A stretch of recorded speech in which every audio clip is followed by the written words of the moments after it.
our one new subscriber. And Indeed. yeah, so here we are again.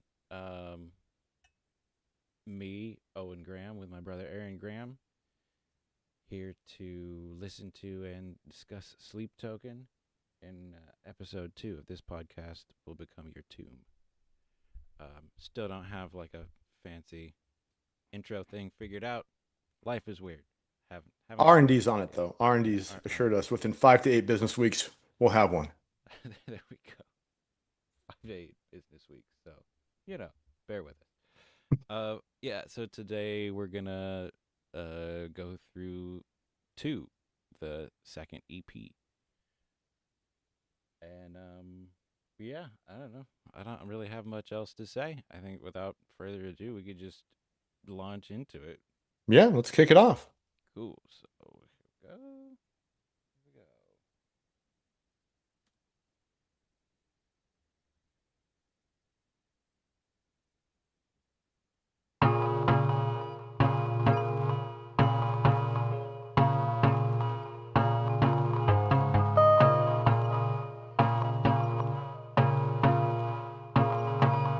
I am caught, tangled in, wrapped in quartered, chipping now and over time, lived again for just a moment, missing pieces find me.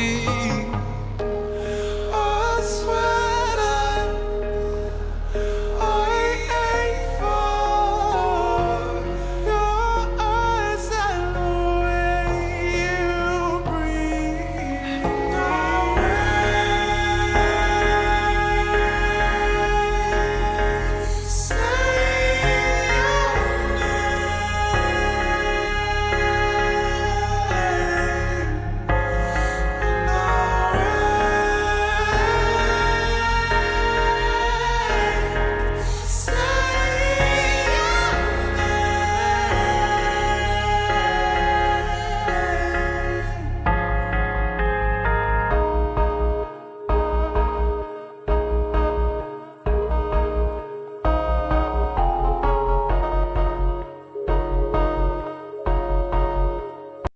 Okay.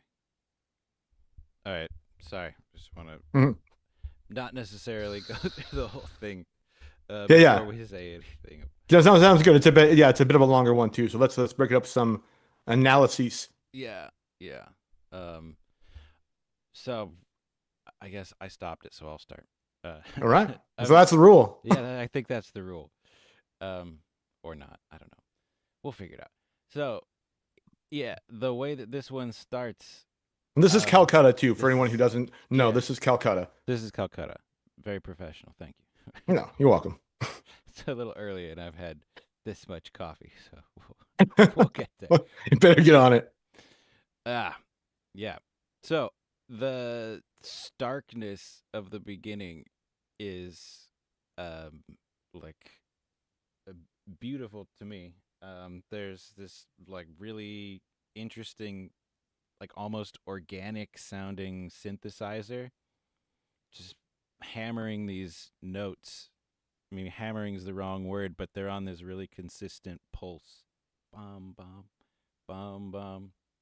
And then it's just the one voice that comes in, and the video production is just like right in on his mouth and these like Mhm. close ups of his gritty little fingers. um, yeah, so it's a very like up close and personal kind of a start. And I think the musical texture kind of lends itself to that. There's not a whole lot to distract you. At the same time, it is this. There's like a little bit of like dissonance ingrained in it. Okay, cool. My piano's working. So it's like it's on these notes, different on the piano, A flat and D flat, and then there's this little like almost chimey synthesizer that comes in every once in a while with this. E flat. So if those notes were close together, it would sound like that. Mm. But since they're spread far apart, it just adds this like floating little thing over the top. It's kind of interesting songwriting production, and not can't really do much to analyze like what the harmony is or whatever. It's just kind of like these disparate notes. Right. But it's really interesting. So the thing that I was thinking of right off the bat was Calcutta is the city in India most frequently associated with the god Kali. Mm-hmm. The god Kali being one of the most powerful female of the Indian deities, who is both bringer of life and of destruction. But the method that she uses for destruction is time. She's the emblem that time will destroy every living thing, all monoliths of man, and all will be called to heel underneath Kali. So she is a destructive goddess, but she's a destructive goddess in the way that time kind of is her weapon, in the way that she reminds everyone that we'll all one day be food for worms. And so I think that's a relevant thing to think of as kind of a scope for the way that sleep tokens work, is in conversation with the deity sleep as well as within other deities. And as we kind of go through this album, I think there's a lot of local deities. The titles of the song kind of key us off into to think about the framing of the movement and the lyrics of the songs. Mm-hmm. Yeah. Okay, that's good to keep in mind. Okay. We can go through the lyrics now, or we can Yeah. do them kind of at the end, maybe, or I mean, if you whatever you prefer, we could kind of work through them as we go, or if you'd like to just sort of do it in one fell swoop. well, I'll just go through the lyrics that we've heard so far at this point in the song, and then kind of we can go back and do a general Sounds good. reading afterwards. Yeah. So even in keeping in mind, especially, I know that Sleep Token in one EP, as well as we'll see in later songs, deals with this issues of time, and I think to the idea of sleep being something outside of time in a way that when one is asleep or in conversation with the deity of sleep, time can both dilate and constrict itself, because you can feel like you're asleep in a dream state for, you can feel like it's been weeks or days even, but you've been asleep for 15 or 20 minutes. The same time as that when you go to sleep, sometimes you just wake up instantly, and a number of hours may have passed. And so the idea of time in conversation with the deity sleep, as well as maybe in conversation with the deity Kali here, is relevant in the lyrics we have right there. Tripping up and over time, lived again just for a moment, missing pieces find me. The notion that time, like the idea of reincarnation, lived again in time, but also the compression of that time to be just for a moment. I think there's some dialogue going on between the idea of sleep, the ritual of sleep, and the idea of Kali being the goddess in charge of time, and maybe even sleep as a way to kind of not usurp Kali's power, but kind of the idea of time being the destructor of things doesn't quite work in the same way when we're talking about time in the sense of sleep. So maybe that's kind of something to take away from the first verse and think as we go forward. Yeah. Okay. All Interesting. right. Yeah. Yeah. Very We'll good. see if it plays out. Let's see. Okay. And then also in my efforts to be professional, I'll just point out the music videos. We're gonna watch a couple of music videos today. These are, as we see here, on the Basic Records channel. So Nice. anyone watching this now or in the future, if you want to go check these videos out, that's where you can find them on the Basic Records YouTube channel. Awesome possum. At least this one, and then the second song's video. We'll get. We'll get there. And this was produced, the video production guy was the same guy we talked about last time, right? Who produced yeah. Right. I don't remember his last name, but his name is Sean, and his production company is called Loki Films, Loki, like the God Norse god of mischief. trickster asshole. Yeah. Okay. So I'm gonna back up just a touch, and All right. we got fingers on screen. Here we go. All right. I am caught, tangled in, wrapped and quartered, chipping now and over time, lived again,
for just a moment till the morning comes.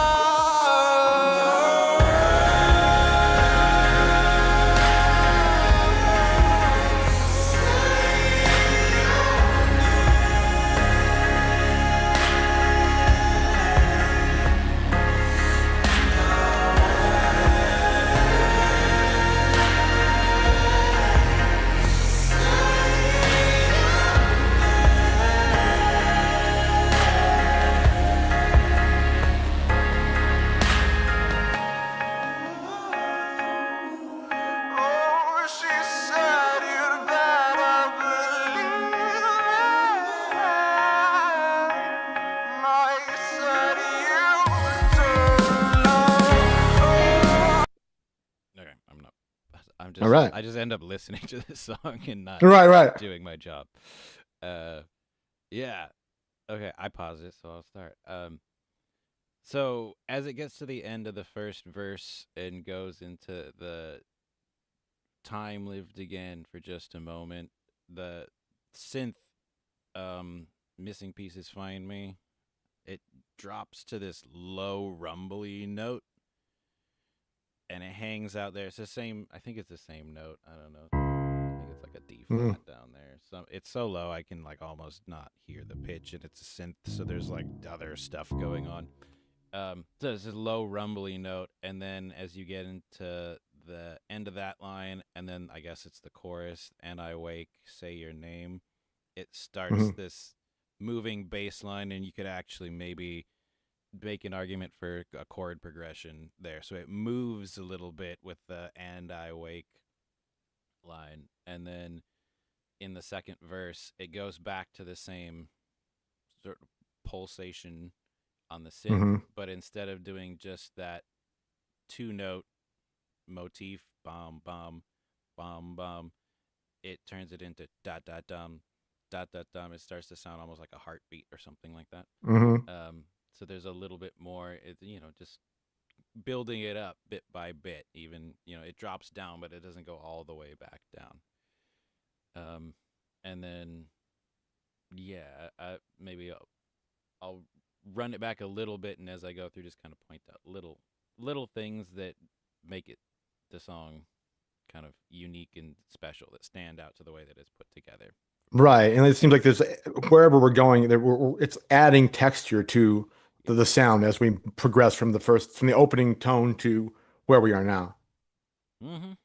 Mm-hmm. Definitely. I mean, it's there's a trajectory that we're on for sure. Yeah. Yeah. I mean, Cool. I don't. That's That was good. not the most insightful commentary, but yeah. Well, I think just noting how the tones change, the pattern of the tones changed is kind of all that's really happened so far. Right. Yeah. Yeah. Maybe. I mean, Well, yes. Well, I mean, maybe not. hmm yeah, I'm trying not to like get too. I'll get lost in the weeds of like all the little things. So I'm trying to point out what I Well, think will be relevant.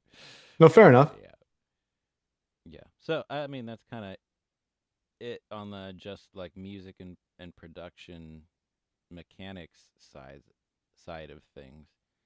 The On the on the lyrical side and the mythic side, sort of, we yeah. kind of have some interesting images at least. You were more than warm belief, melting skywards, Hmm. more than silence broken, I'm whole again. I mean, they're very interesting, like more than silence broken. So, and more than warm beliefs are very interesting. Again, an image or a metaphor that you're not used to hearing. Mm, It reminds one of like being either hot nor cold. The lukewarm you'll spit out. So yeah. more than what there's something more going on here than just a middling little, dismissive, mediocre kind of belief that's figured here. Again, we kind of need some of the later lyrics to make this all make sense, but just some very interesting original kind of imagery in the lyrics again that are unexpected and delightful in just a lyrical sense.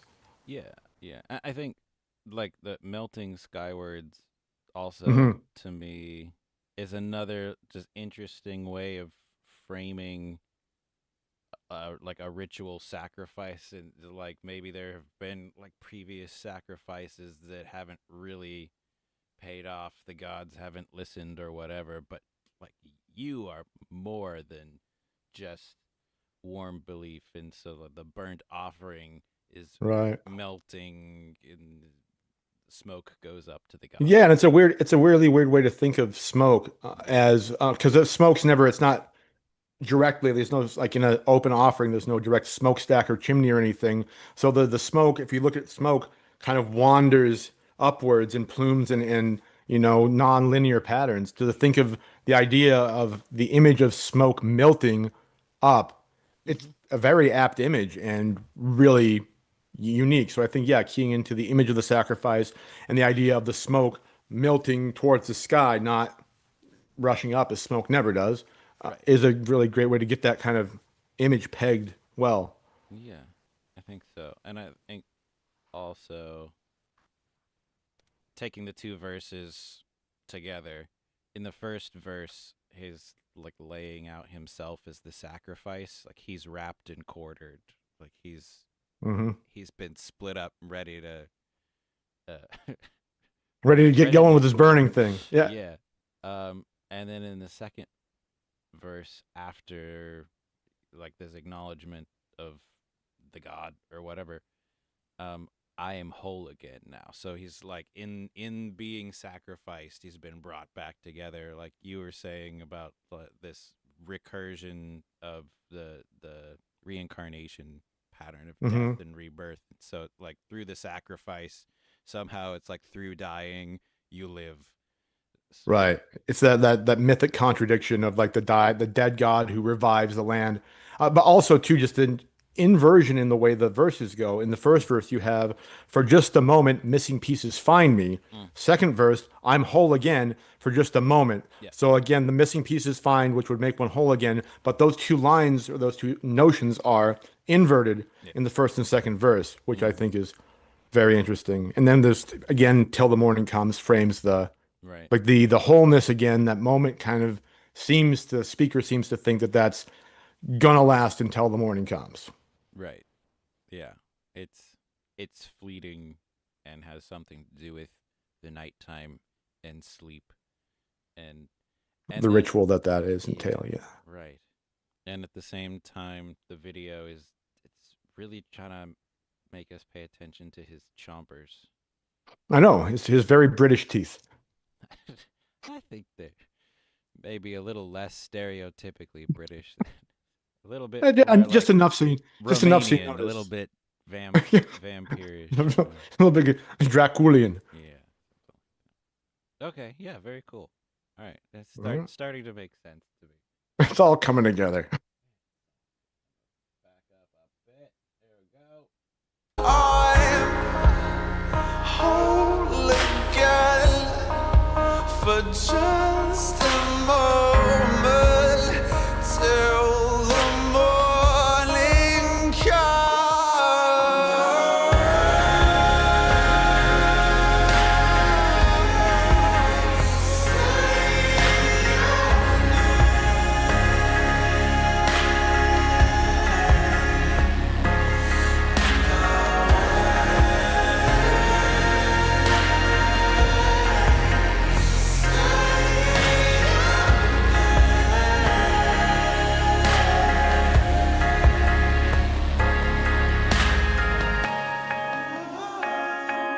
Oh, she said you'd better believe it.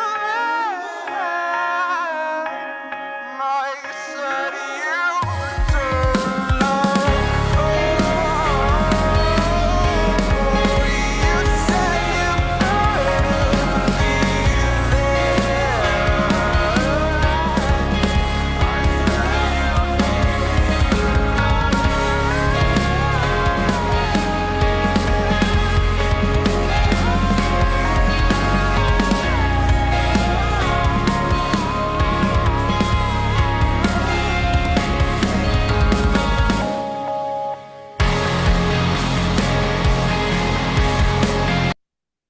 Okay. So All to right. stop it before I just get into listening again. Yeah, got nice and heavy there. Yeah. So that really simple pulsing motive from the beginning it gets turned into this tool for transitioning between these different sections and different textures or even different genres if you want. It's like the the ticking heartbeat that like holds the whole thing together.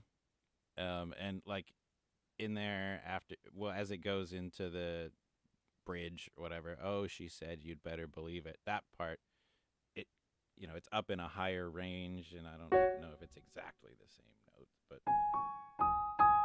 yeah, it's from memory. I think it's in A flat That rings a major, bell. Yeah. something like that. But it's up higher. Same, it's the same idea either way.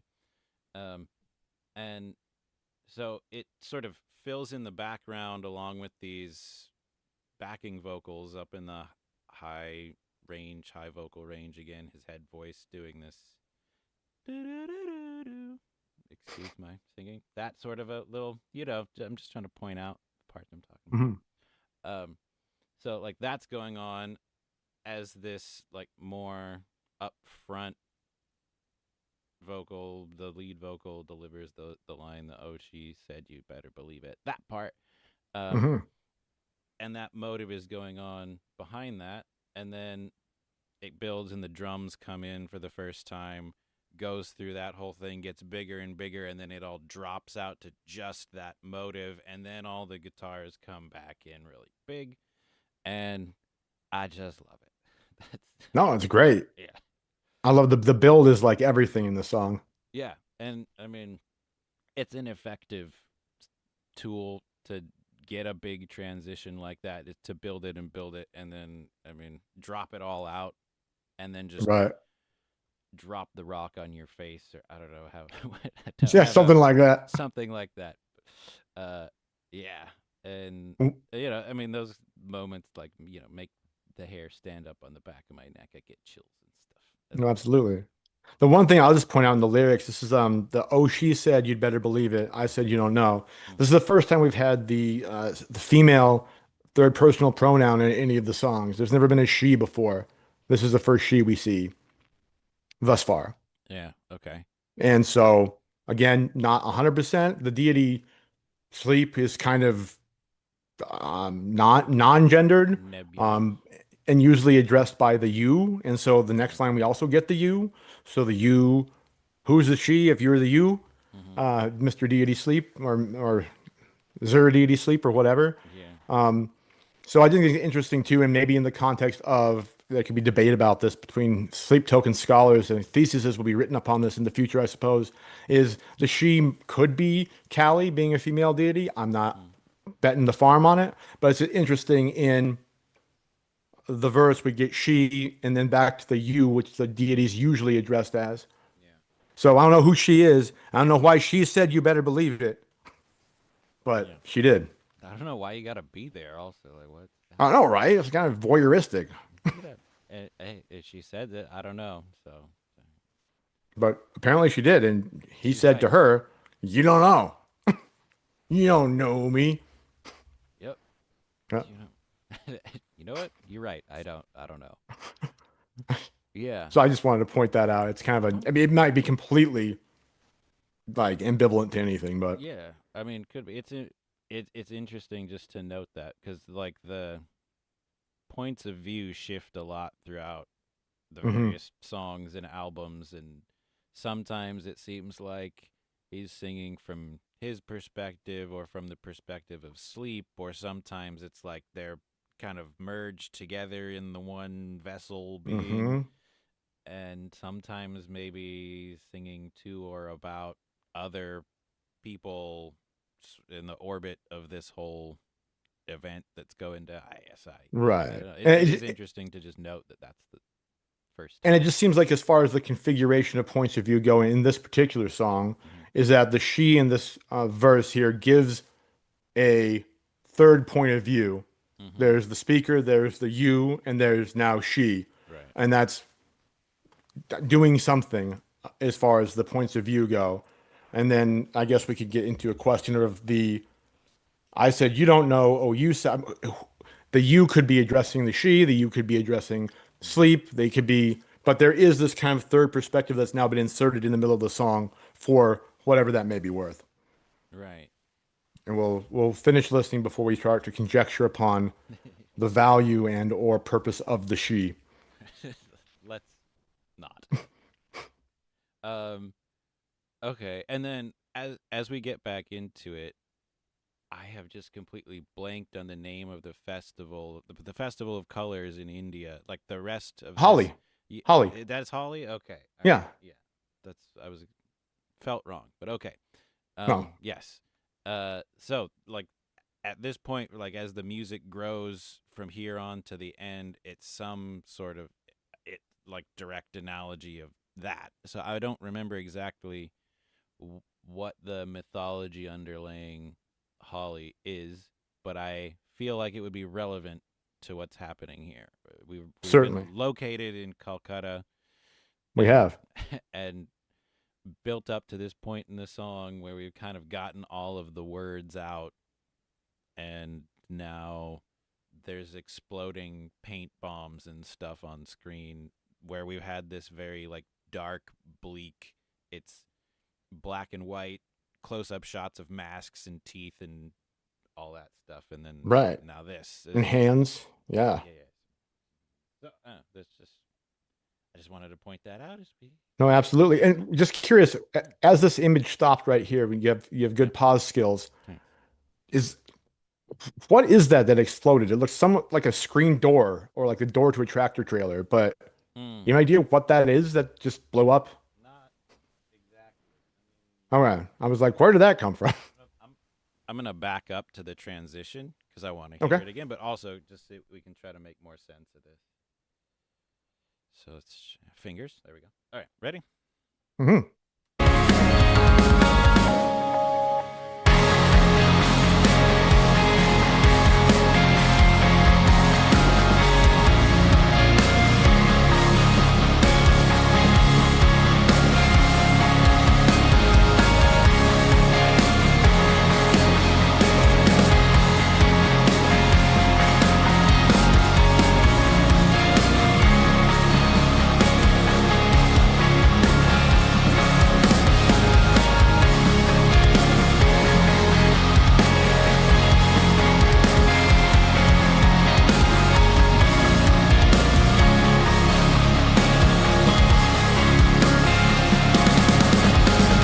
Time lived again for just a moment. Missing pieces find me alive. Whole again for just a moment. Missing pieces find me. Time lived again for just a moment. Missing pieces find me alive. Whole again. Whole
Okay. It's a long fade out. Yeah, it is a long fade out. You're right. Nothing wrong with that. Yeah. Yeah. So a quick internet search shows that Holi is the Hindu festival of spring, love, and new life. Mhm. So yeah, I that's can tell you a little bit more. I can tell you a little bit more about that. please. So, the myth of Holly is there's a demon goddess named Halika, who's the daughter of a god that I don't know.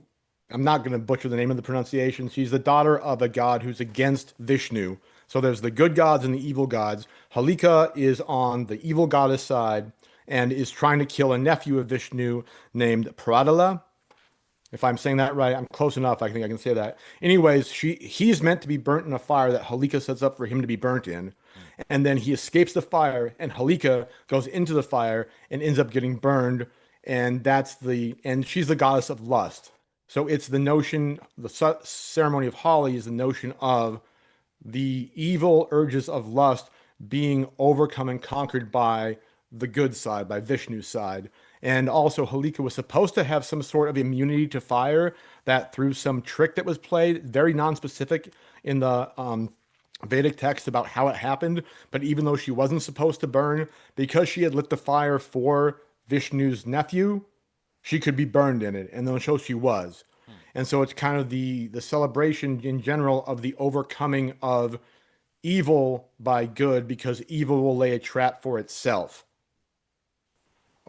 And so there is a fire and a sacrifice in a sense, and of evil being purged through the fire that was meant for the good. And so that's the I guess import of the celebration. Now that doesn't deal with the colors. The colors come from a separate tradition that kind of took over, where there was it was Krishna, or let me check. I have a note here. It was Krishna and Radha, who basically Krishna and Radha had different skin colors. Mm. And so Krishna found a way to unite himself with somebody who had a different skin tone than him by painting both of them with bright colors. And so it's a celebration of kind of the unity and the coming together of Indian people, even of different castes on holiday, that basically overwrites the outward appearance by a bright celebration of colors. That's where that Okay. celebration put in. It looks like it kind of got imported into the good overcoming evil narrative of the of Halika being sacrificed at the fire, and so the painting of the colors is a celebration of good overcoming evil. It kind of took the symbolic place of the um, the bad demon burning herself alive by mistake. Okay. I'm That's a sure there's lot more to to it. There's a lot there, yeah. yeah. Yeah, yeah. I mean, and it's obviously directly relevant and makes a lot of sense.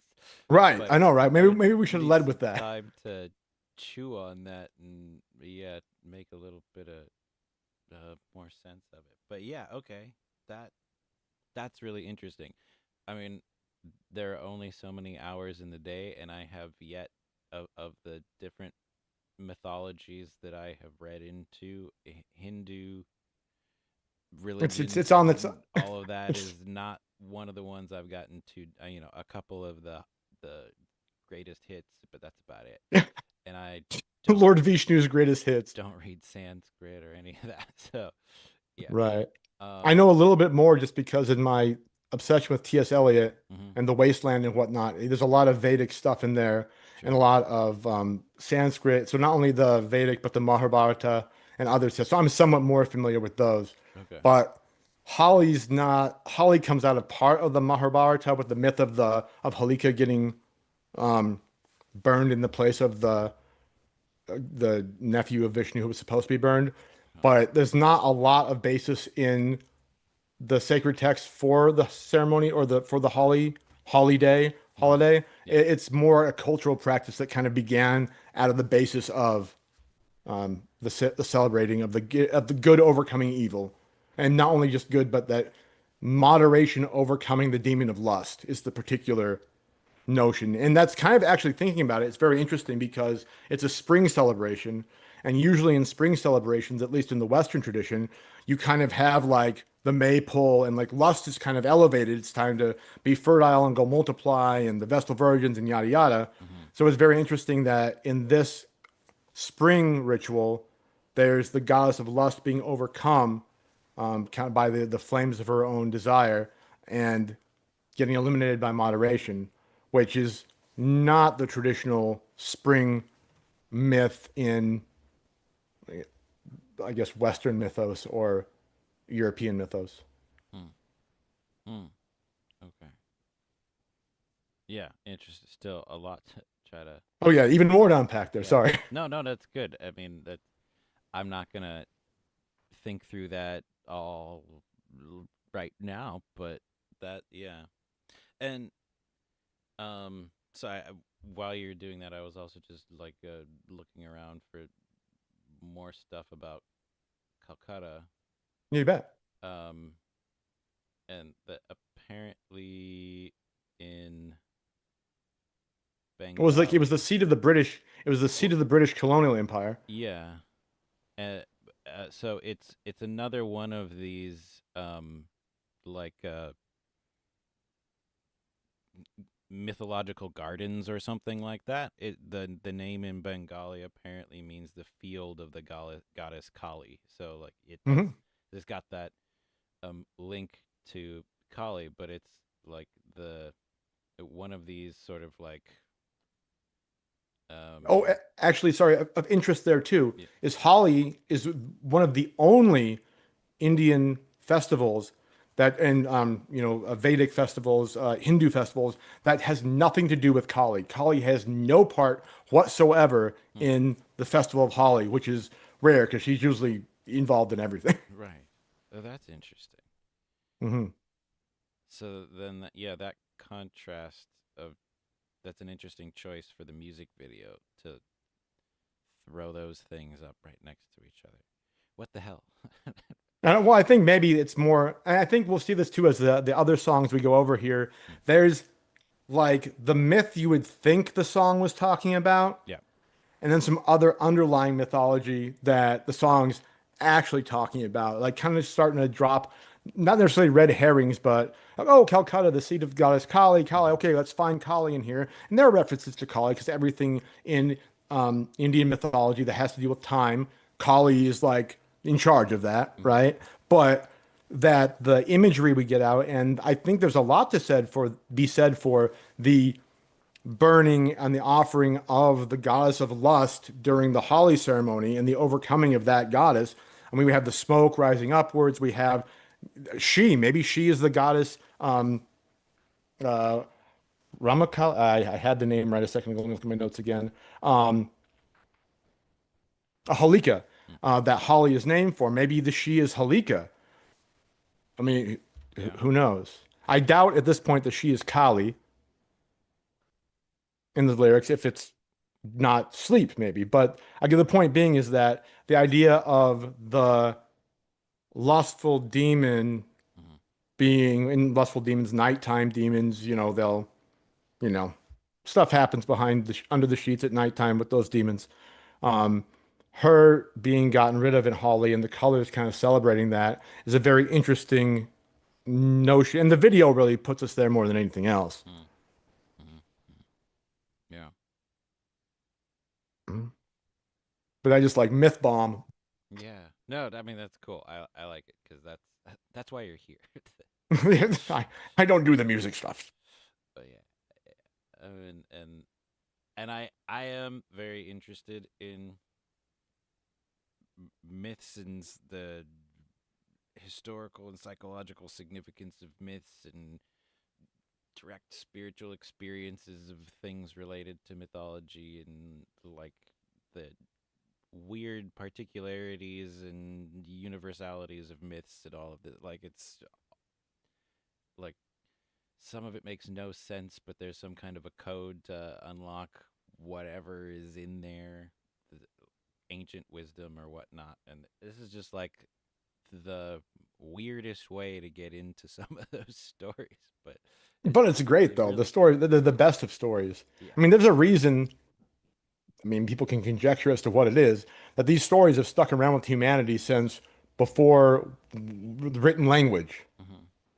and still here, Yeah. still here. Right. Yeah. Yeah. I mean, like, Hmm. I don't know. I'm also like stuck on this the the contrast of the time lived again and the for just a moment missing pieces find me and I'm whole again. It's like if if life is just this recurring cycle of life and death and rebirth, then that's, I mean, that is kind of like an encapsulation of that process. Is like we've been here before, we've lived again, we've been destroyed, and then being alive again, it's just going to be for a bit in the grand scheme of things, and then you're going to just be dissolved one more time and back into the whole, and then again back into one little piece for one little bit of time. Yeah, it's just like that. Obviously, is going to be laced all throughout all of the songs, but it's a recurrent theme. I mean, it seems like Vessel's also kind of stuck on that and like trying to make sense of that. I don't know. Well, the idea too of ritual and of the sacred, Hmm. the deity, no matter what kind of belief system you're in, is that humanity is somehow lacking of something and we're missing a piece. And the gods can, whether it's the God, whether it's Allah, or whether it's Christ, or whether it's Yahweh, or whether it's Vishnu, or whomever, Mm. right? Ishtar, whatever. The moments when the gods give divine wisdom or grace ourselves with their presence elevates us up too. And so these moments of contact are really where the sacred meets the profane, where the humanity touches eternity. And those moments have to be fleeting because humanity, because of their nature, can't stand very much contact with the perfect divine. Mm. And so the moments when humanity is complete and have illumination towards what a God is, or when God speak to man in any tradition, right, has to be very limited. But Right. during those limited moments are the moments when humanity knows its purpose, feels full, and is able to achieve something beyond the mortal shell that we're all trapped in. And I think that's even if it is a recurring theme and a hope for the renewal of the lands, a hope for the renewal of life, the waking from the death, it's only for that moment because the gods don't walk among us. And that's kind of the point of ritual, is to call upon the gods to come down and like Hmm. get us going again because it's not good. Right. Right. So I think that's kind of part of that, exactly the cycle you were talking about. All right. Yeah. Okay. Yeah, Uh, yeah. I think maybe we should move on because I could just like we could do this for sit here and days. ponder. Yeah. Yeah. Fair enough. Fair enough. Okay. So excuse my professionalism while I No, you're sip my good. I'll tea. excuse your professionalism any day.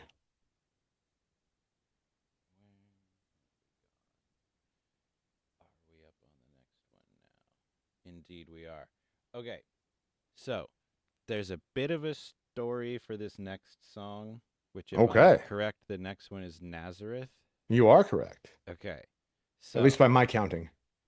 there for years in like the sleep token discussion forums on Reddit and Facebook and the various corners of the internet, there was this like idea that the music video for this song, which the original music video doesn't really make a ton of sense. Let me I mean, it's not, there's not much to it really. Hmm. Um so if we switch over, there's some similarities here. So this one, the official Nazareth music video is over on the Basic Records channel, and Hmm. the music video is basically just like the entire song's worth of close-ups of this cockroach on a flower. Lovely. I'm just skipping through. Yeah. Okay, like that's the Hmm. whole music video, and it's interesting, and I don't know, kind of gives you space to introspect on contrast of this beautiful flower and the cockroach and what's going on with the Call an dog. exterminator in your free time. Yeah, all of that. But after EP2 and before the first full album came out, there are a couple of singles that got dropped, and the band changed management between those 2 points. And one of those singles is this song Jaws, Oh yeah. and the music video for Jaws, in these discussion forums, people somehow got the idea that the music video for Jaws actually fit better with Nazareth. And it was like, oh, you people are crazy. You just make up stuff and put it on these discussion forums on the internet. And then I mentioned that interview of the Right. music video director, and the podcast that he was on is called Sleep Talkin'. So Ha ha ha. there you go. If anyone But, wants to go check out that one, I think the episode. You have a rim shot thing queued up on the soundboard? I don't. We should do that. I'm too professional for that. I totally could though. I'm sorry. but The no, interview with so, the guy. Yeah, I and- think it was. yeah. It's from last year, like in October. Mhm. And he confirmed that that was actually correct, and that he was so surprised when he saw that come up, but that the music video for that was officially put out along with the video with the song Jaws was Mhm. actually created for Nazareth. And So what the hell happened? the original management saw the music video and was like, this is too explicit. There's like way too much sexuality. There's guns and drugs, and we can't do this. And then when the band changed management, they were putting out Jaws, and that we should have some kind of a music video or something for it. He was like, well, I have this whole other music video. I have this one canned. And they were like, this is awesome. You should totally, if you can make this fit with Jaws, put this out there. So It's like, it got put out with the wrong song. So well, I think that's a good idea. They decided to change management because old management was like, all the things that people love, we don't want you to put those in a video. God forbid. we cannot. You know what people Not love? for a Our metal band that's about human sacrifice. our focus group tells us cockroaches and flowers. Right. Well, this is the thing, is that the cockroach and the flower are in the Jaws music video, and I'm pretty sure that that was just like B-roll of cockroach and flower that was supposed to go in the original Nazareth video, and that's all he had to work with when they were like, you can't do any of the other stuff. So he just put like 5 minutes of cockroach and flower. That's all he could I do. mean, I'm glad they changed management then. Yeah, me too. So what I've done in respect for Vessel's original vision is I've matched up the video from Jaws with the audio from Nazareth, Oh, you sly son of a bitch. and that's what I would like to watch today. Good, because I have enough cockroaches and flowers in my life as it is.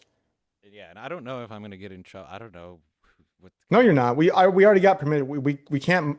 We're good. We are allowed to use all the video and music content. I'll show you the notice. We're good. Sleep Token's okay with us doing it. Oh, awesome. Cool. Yep. Very cool. Well, in that case, I'm not worried anymore. Well, good. Okay, so Worry thee not, son. I shall not. All right, I'm gonna just make sure I have the lyrics for Nazareth pulled up, and then I'm ready to go if you're ready to go. I'm ready to go. I've not seen the video for Jaws, let alone for Jaws Nazareth or Nazareth Jaws. Yeah, well, just Oh, I'm all podcast tingly. Eh? I'm all tingly inside. All right, you just wait. Here we go. That's what I have to do. If you have children with you, tell them to. They're avoid at the gate. school. They're at school. All right, good. Where they should. Here we go.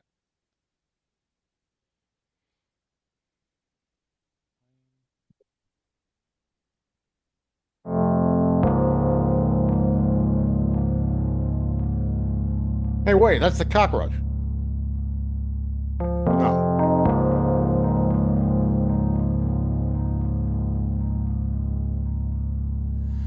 And I'll see you when the wrath comes.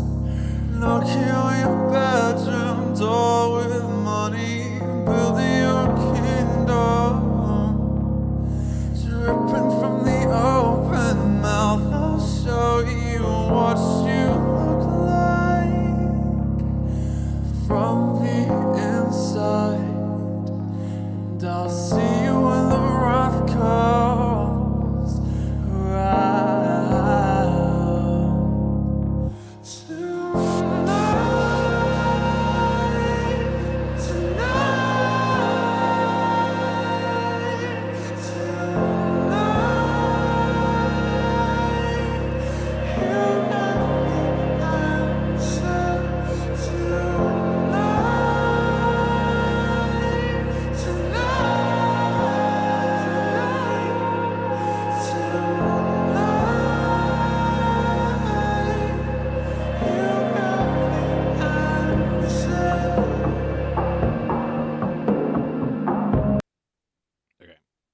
All right. So, so far, the video matches up pretty well, I would say. Yeah. Yeah. Yeah. So, I mean, people weren't off base when they said, "Hey, I think this fits way better with this other song." Um, Oh, son of a gun. Yeah. yeah. And I'm sorry, I was gonna say something about Calcutta. Um, we got off Well, you on the whole missed it. mythic Too thing. late. I missed Too it. late. Yeah, but I'm gonna just like point it out because it's relevant to this one also. But in Go ahead. these recurrent themes about like teeth and like the eating of sacrifices or whatever. Like Hmm. at the end of the video for Calcutta, that the contrast of like the bright color explosions and all of that, and then this close up on his mouth turns into like the blood of the sacrifice oozing out of his teeth, and the black clotting blood and stuff like that was just very. I think it to me it helped drive home the point of this like contrast of life and death and rebirth and the sort of like Hmm. the Holly Festival, spring life, rebirth, all that stuff, and like we're at Calcutta with the god of death and blood from the sacrifice oozing out of the mouth, um and then we're kind of like back somehow in the bedroom from Thread the Needle, and then the ritual is happening here in Nazareth or whatever. I don't know. Yeah. Maybe it's just I mean, I can what it say a felt lot like. about Nazareth, but Sure. um, we don't necessarily have to get there right now. But since we got the, yeah, I think the thing too is about Calcutta, as you're mentioning in the sacrifice, right? The idea that there is, and this goes back to basically any kind of mythic, let alone mythic tradition, as well as this fertility cult traditions that kind of prefigure any codification of mythology, is the sacrifice cannot be a bloodless sacrifice. The sacrifice itself needs to the blood, which is the thing that quickens, that makes things alive, in order for a sacrifice to be valid before whatever deity is offered to. The blood is a very important part of it. Hmm. And so the idea that the sacrifice, whether taken in the mouth, whether burnt and offered up, the blood is a very important part of any of the sacrifices that are meant to renew life, either to a person or to a land or to a kingdom. Hmm. And so that's it's an important piece of it. Right. And I think the imagery at the end of Calcutta very much signifies that. And I haven't drilled down enough on the Holly myth and the I mean, I'm assuming the goddess who was burnt and then, I guess as much as you can kill a goddess was killed Hmm. as a sacrifice during Holly. I'm assuming she was full of blood or god blood or whatever. It wasn't like she had been exsanguinated first. And Right. so that was probably a portion of that. Sure. And we'll see that again here too. Yeah. Yeah. Okay. Okay. Yeah. I just like No, I good. Good saw on you. I saw the parallels and I forgot to say that, so I wanted to bring it Well, up when we have just to that line in the first verse here, that's very much, right. yeah. That's what I'm So saying. That's what I'm saying. good on you, mate. Thanks. Um. So musically, just like the importance that's placed on different synthesizer or like classic organ sounds in Hmm. this EP is really interesting, and we'll see that like even more clearly in the next song. But like, um, Calcutta starts with this just like synthesizer pulse, and this is like more of a slow moving open kind of a sound, but it's still like it's almost organ. It's still some kind of a synthesizer, but it's got like the DNA of like a Hammond B3 or something like that. Like it's sort of it's very like a gospel organy kind of thing to me. This is what I getting off of it. So like the choices and this like throughout all of the sleep tokens, like the choices for synthesizer sounds are so interesting and adds such like like just the right texture to certain stuff. Um, and yeah, so that's going on here. For me, I think it's like it's just the right. It sort of puts you in a different way into that like church ritual kind of a space with that organ sound, but something a little weird is happening because there's these like grungy, distorted sounds like layered over the top of it. So yeah, Right. What's that word that it describes it kind of me like the club kind of music. It's not EMDR, but what is it that the it's kind EDM. of like yeah, EDM. It's like the kind of like that. It kind of builds to almost like an EDM vibe using like Mm. church music, Yeah. Uh huh. which is like kind of dissonant. But yeah. Right. Right. Well, I mean, it is in some ways, but it's like a gathering place for like the sleep token concerts are referred to as rituals, and the people who are there are worshipers, and they're like at music festivals right alongside EDM artists and other. I mean, mostly they've been at like rock and metal But festivals and Sleep stuff like Token that, but incorporates like EDM elements into like a lot of their, absolutely. which is Yes, for sure. a new and fresh thing Mm. Right. It's hip. in my The experience. kids love it. Um, Kids love it. yeah. Yeah, and right. I've like this is still pretty early on in Sleep Token's trajectory, but that stuff is already happening. Mhm. Yeah, yeah, definitely. Okay. Um, anything else before we go on? I think No, go ahead, go ahead. I'll do more lyric stuff. We kind of need the yeah. second verse for me to start doing lyric stuff. Very good. We're coming back in just a couple seconds. Here we go.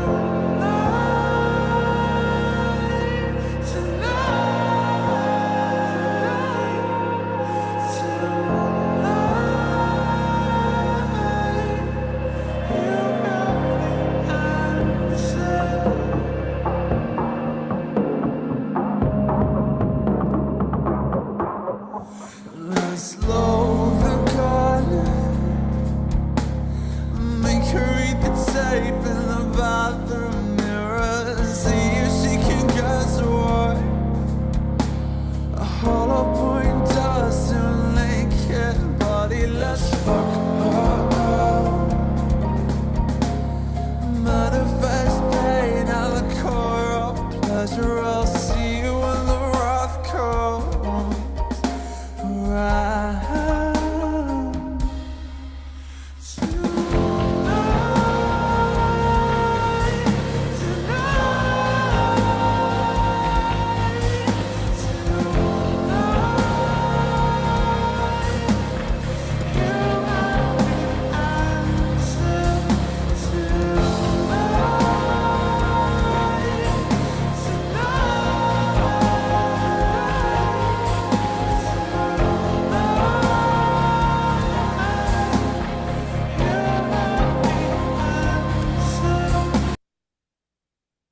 All right.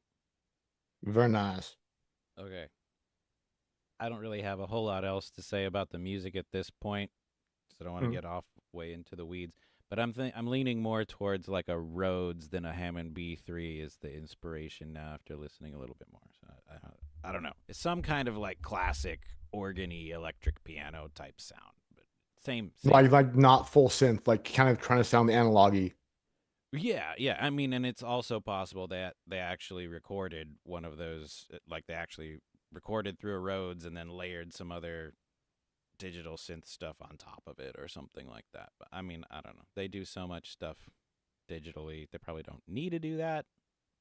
And But they might have just for there's some fun. really good emulations of those instruments around these days. Yeah, I don't know. It's hard to say what the origin was, but that's kind of the effect that's being Yeah, produced. right, right. I mean, it's got that electric piano sort of a electric piano organ like sustained pitch kind of a thing. So like the predecessors to synthesizers, precursors to synthesizers. What Hmm. I mean. Yeah. Okay. So I'm interested to hear your take on these lyrics now, if you don't Well, it's mind. very interesting. Okay, so as opposed, so that Nazareth is the childhood home of Jesus Christ. He spent his Famously. childhood there, famously, the Jesus Christ. He famously was raised there in childhood, and also there's a big. It's right now currently in Palestine. It's the most populous city as far as Arabic uh, inhabitants. Hmm. And well, at least it was until last year, but who knows? Historically speaking, since 1948, it's the most populous Arabic city in Palestine. Hmm. And it's also, I think, more importantly to our song right here, it's the place where Mary received the Annunciation. And the Annunciation, for those of you who haven't been beaten by nuns with rulers in their childhood, is where the Archangel Gabriel came down to Mary and told Mary that she was going to bear the Son of God and that one day he would be crucified and die. Hmm. And then Mary had a reply to Gabriel, and Mary said yes. Hmm.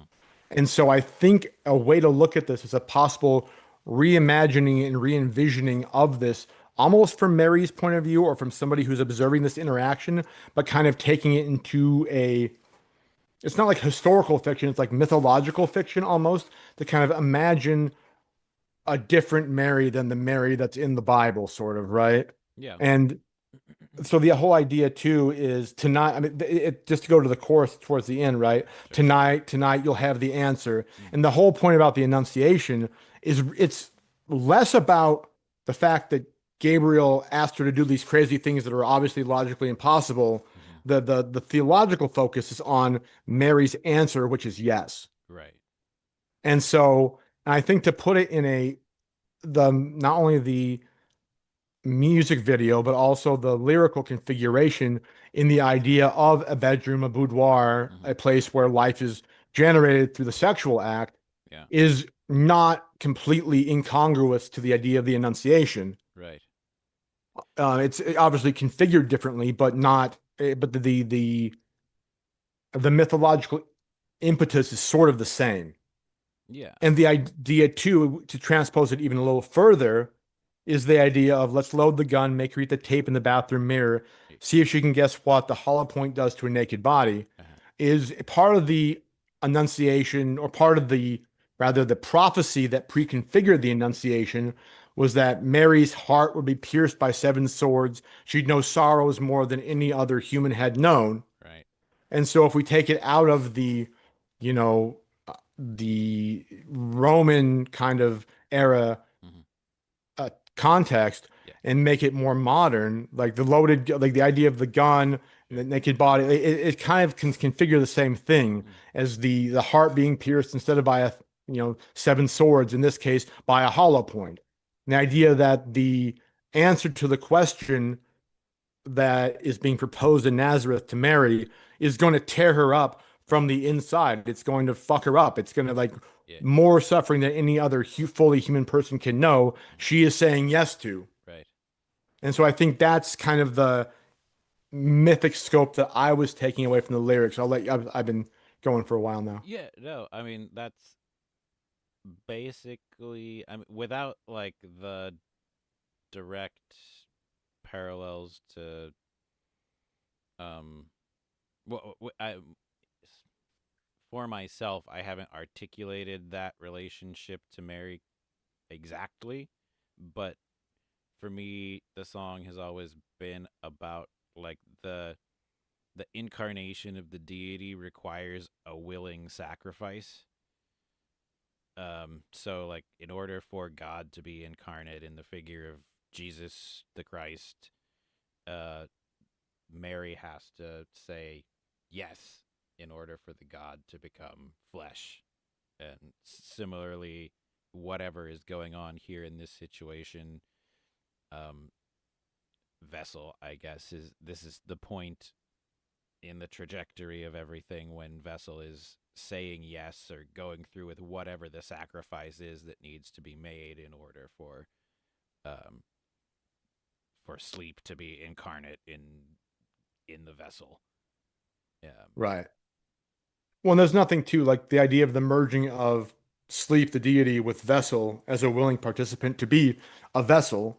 And the tons of mythological configurations, just in general, Mhm. configure the female as the vessel Mhm. and the male as that which fills the vessel for obvious anatomical as well as mythological reasons. Sure. And there's nothing also that should be particularly off-putting with the idea of vessel being the vessel and the deity embodying vessel in a similar kind of juxtaposition as Mary becoming Right. the vessel for the incarnate word. Right. Right. Right. And so, and again, we have again some third personal feminine pronouns here. Her, Mm. make her eat the tape in the bathroom mirror, which is maybe we can talk more about this after we finish the mythical stuff. That's a very, very amazing and peculiar line. One of the lines that I was like, damn, I wish I'd have written that in any context. That's a great freaking line. Yeah. Um, I mean, it's visceral and a little disturbing, and yeah. and tape in this case has so much like, what tape? Right. What kind of tape? Yeah. Exactly. What are you talking about? Yeah, right. Is it duct tape? Is it like audio tape? Is it? Yeah. Right. Yeah. And it's also, I mean, interesting with like these juxtapositions of genders and all of that, personal pronouns and whatever. In the music video, the people that we see is two women in bed, It appears to be. as far as I can tell. I mean, Based on what I'm I seeing. looked as closely as I could, and it looked like two women to me. Okay. Well, that's two votes. We'll see what everyone else thinks. Two votes for Vote women. in the Chat. comments. Both the comments. Like and subscribe. Yeah. But But yeah, I mean, that's just kind of, I don't know. I'm still operating on the assumption that all of this is intentional. Um, yes, why not? yeah, like it's not just an accident that that's how this is all being portrayed. So, what to make of that? Still, I don't know. All the way through, I don't really know. But Well, in the same sense, though, right? The idea of the Annunciation, yeah. there need be no human man present. Mm, mm, mm, mm. So that's not That makes sense. Yeah. that's not necessary to have a dude in the music video. Don't need them. Don't need him. Useless. Useless. Exactly. Okay. Yeah. All right. And Cool. and again, too, just real quick, just at the beginning, some quasi-biblical, quasi-T.S. Eliot kind of myth stuff, Mhm. that just configures, like I'll see you when the wrath comes, knocking on your bedroom door with money, build Yeah. you a kingdom. Right. So there's, I think this opening three lines doesn't exactly refer to the Annunciation per se. Mm. Maybe it could configure it in a certain way that Gabriel, though he didn't come to Mary at a bedroom door, I mean, the act of making Mary have use inside of her is a bedroom act. And so, and then the kingdom of God on earth, Christ's kingdom, could be configured that way. But there's also an allusion to a line in the Gospels after Jesus has been killed, when the apostles and Mm. Mary and Mary Magdalene are all like hiding out in the top story of some building in Jerusalem, Yeah. and they're waiting for the knock upon the door. Like they know the Roman guard is going to come and put them all to the sword because their buddy Jesus just got crucified and they're probably next. Right. And so there's an idea that they're waiting for the knock upon the door, and that thankfully for them never comes. But the notion of kind of living in fear and waiting for the next boot to fall Mm. is kind of how I configure that. Mary was present there as well. I Okay. don't know if I'm stretching too far, but because they were waiting for the wrath to come, right? For the knock on the door to signify basically like y'all are up next for the crucifixions. Right. Yeah. I mean, I can see that working. So this may be, these things can be layered, but so I've always just sort of seen it as like whoever is listening to the song or whoever is being addressed by the song, like you Hmm. think you're going to be fine and you're not going to need the gods and you're not going to have to make these sacrifices, but when things get really bad, when the wrath comes, I'll be there and you're going to have to sell your body in order to like remake things from the wasteland, in order to rebuild your kingdom. You're going to need the gods and you're going to need to be the sacrifice. It's going to be your ass on the line Hmm. to pay for it. Yeah.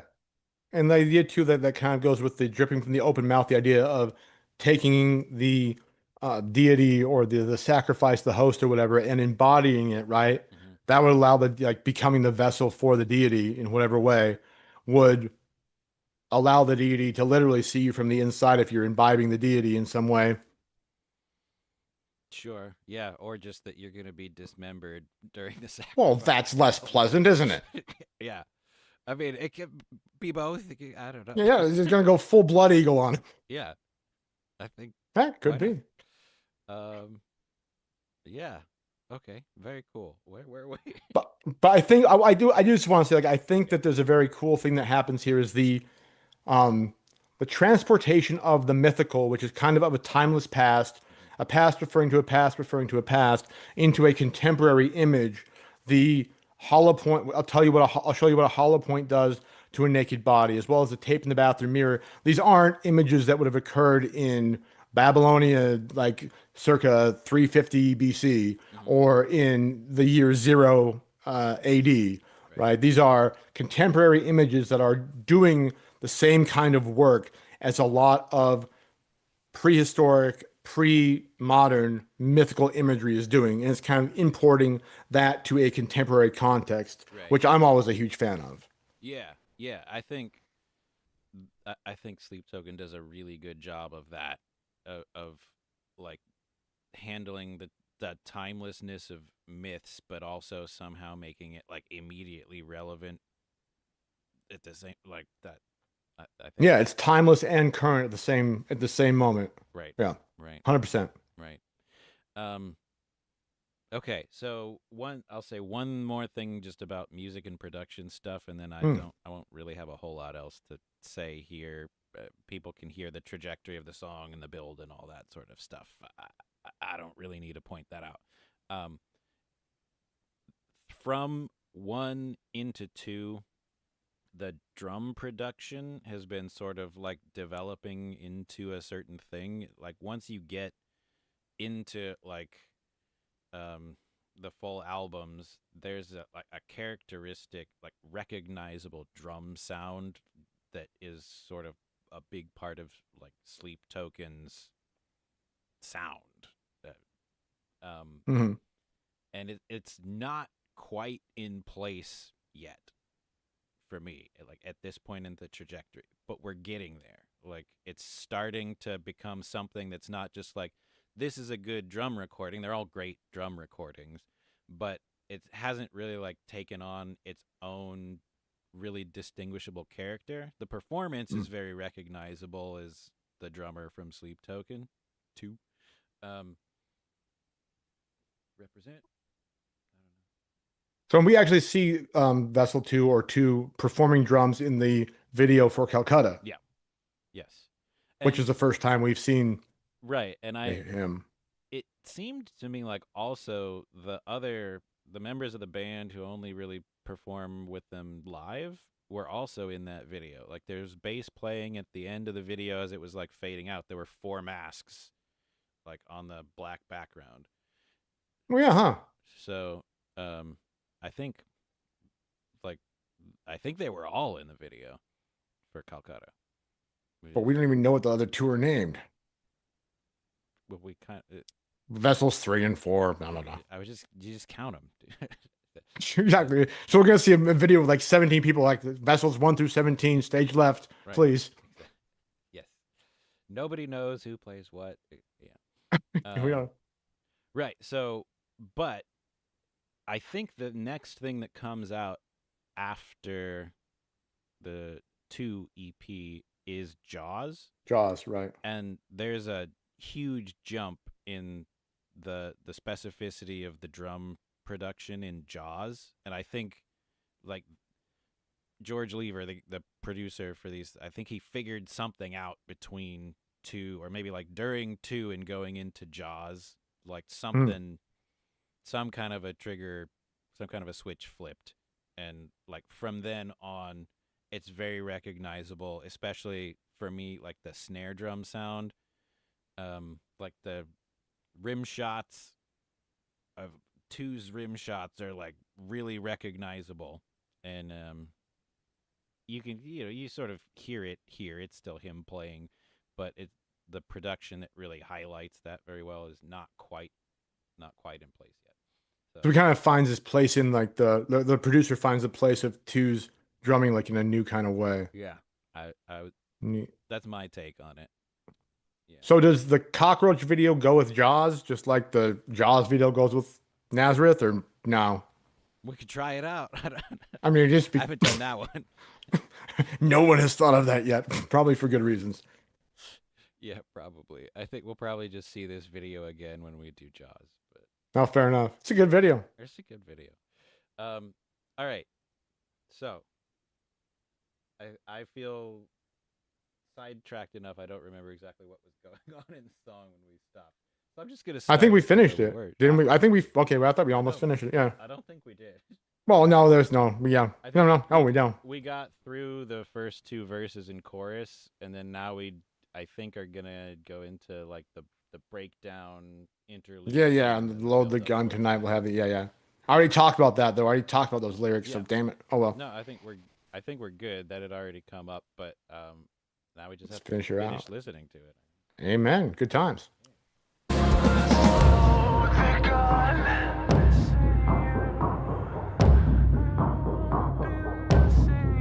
Let's load the gun.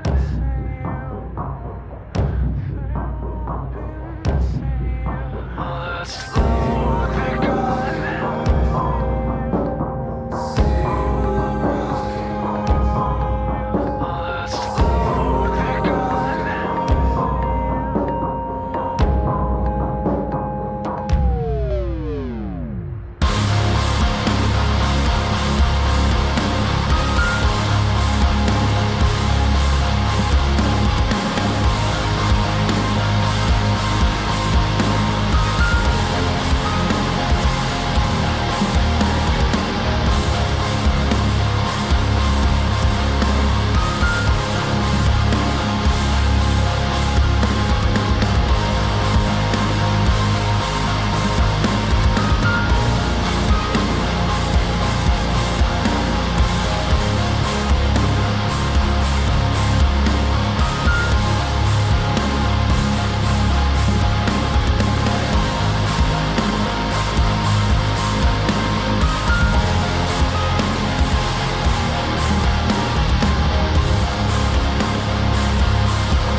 Okay, so the song is ended, but the video, Plays on. yeah, this is the part that fits more with Jaws. Okay. Just as far as the length and the fade out at the end of the song. Oh, got you. Okay. See, she survived it. Did she? They were still making out. Loki. Oh, there goes the body. Well, bye, body. Bye, body. Okay, so I do want to clarify what I was saying about the drums production thing, especially the Oh, snare please. drum sound. Is I think that in this song, during that build up and the heavy part right there, I think that's where he figured out something about the character of the drum mix for Sleep Token. Like the snare drum sound during that heavy part right there is distinct from everything before it, Right. and that starts to take on like recognizable aspects of the character that it has for the rest of their Right. Like even in the heavy part of Thread the Needle, it wasn't that was not present. Yeah. right, right. It's and even like let's see some stuff from earlier on in the song, just like are there drums here?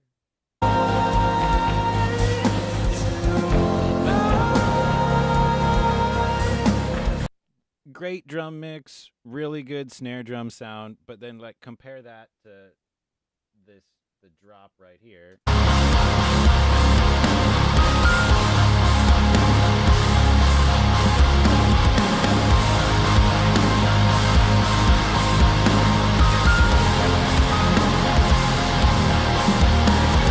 Right. Okay. So that's like the snap has gotten turned up and there's like just the right amount of reverb, and then Hmm. where everything gets all dissonant and crunchy at the end where they go back to like the low part on the guitar and just da da, Right. and the snare drum sounds like a cannon.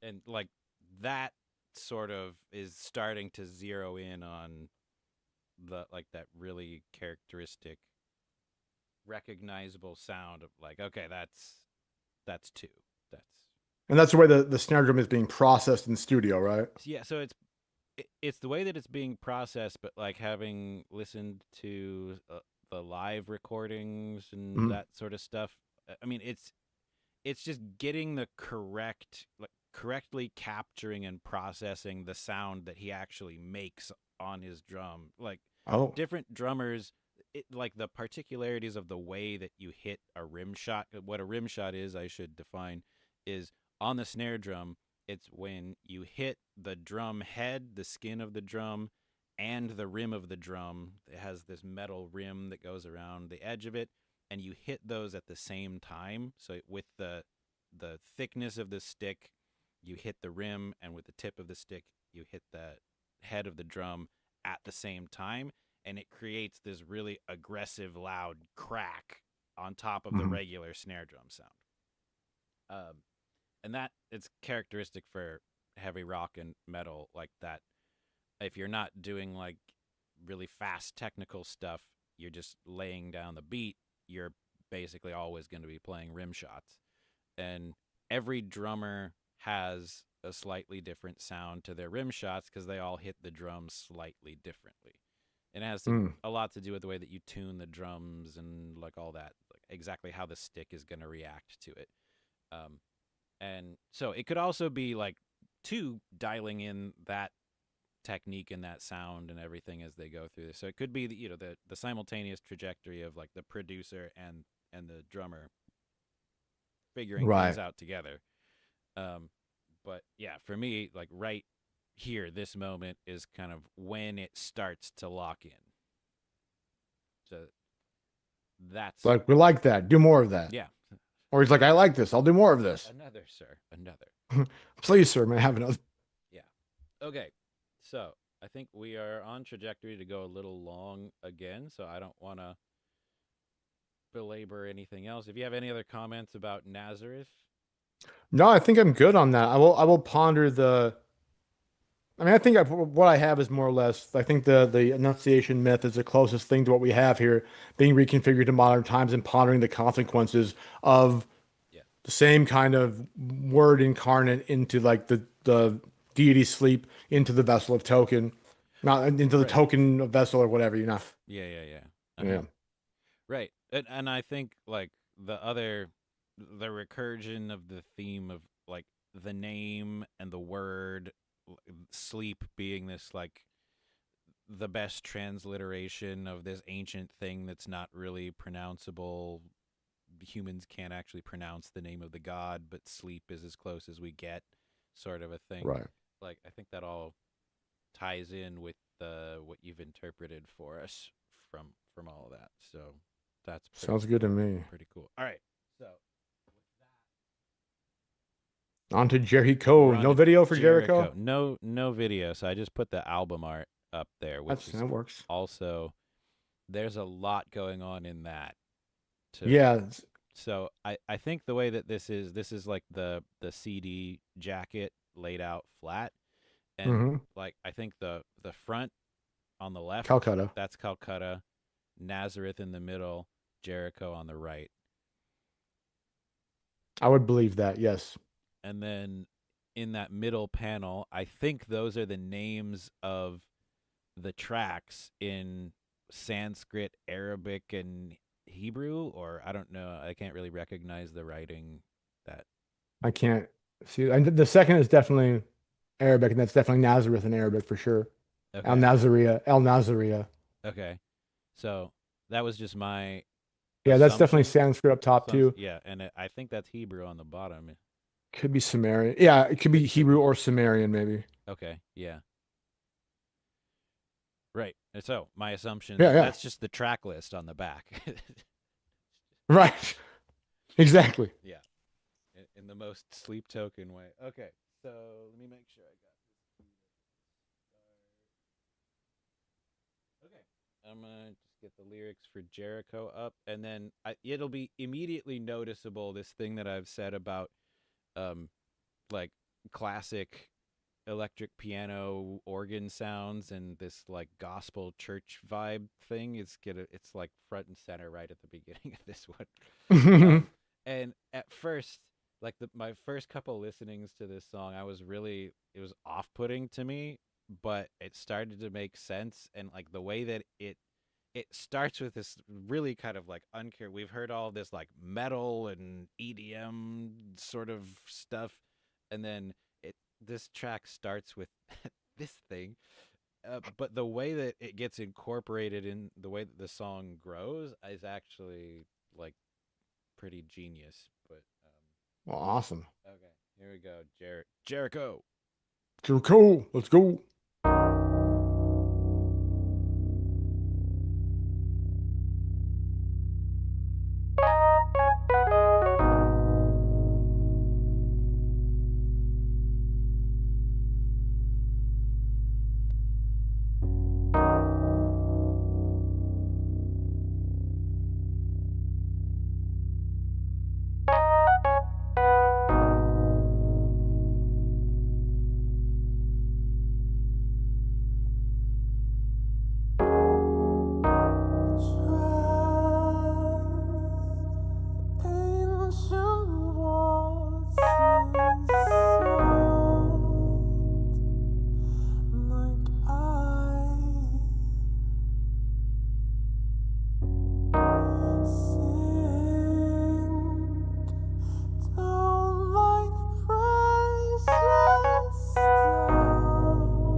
Until I wake, I dine on golden crosses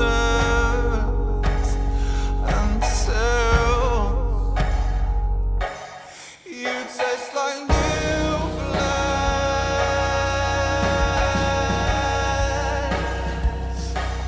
You taste like new flesh.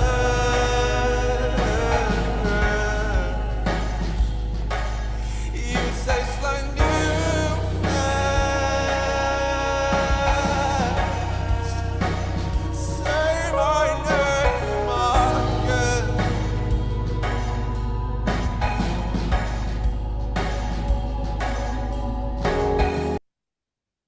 Hmm. Yeah. So like the way that organ intro thing comes back in during that chorus is just like, oh, okay, I get it now. It's sort of like in the background, it's in the middle of the texture a little bit, but uh, it's this like weird bluesy gospel lick sort of a thing, and then the drums are Hmm. playing this kind of like triplet feel shuffle thing, and it works. uh it just works really well together. And then like going on my thing that I've said before about like choosing these synthesizer sounds, or maybe in some cases it's like samples mixed with synthesizer sounds, but there's Mm. this rhythmic thing that happens. Until I wake, I dine on old encounters, as it's building up to the chorus. It's this like percussive, chimey sort of a thing. It sounds to me like it's some kind of a synthesizer thing, maybe mixed with a sample, and it just like it ties all of the organ stuff and all the other things together. And it's like if you're not listening for it, it's easy to miss almost. But it like it's just this genius songwriting production thing that kind of like brings it all, makes it all fit, because these are kind of like disparate things that wouldn't necessarily be found in the same place, and they need something to make them fit. And to me, it's that thing somehow does it. Um, but yeah, No, okay, absolutely. that's To the lay ear, it sounds like it belongs, which is yeah, right, right, and yeah, so it works. absolutely it does.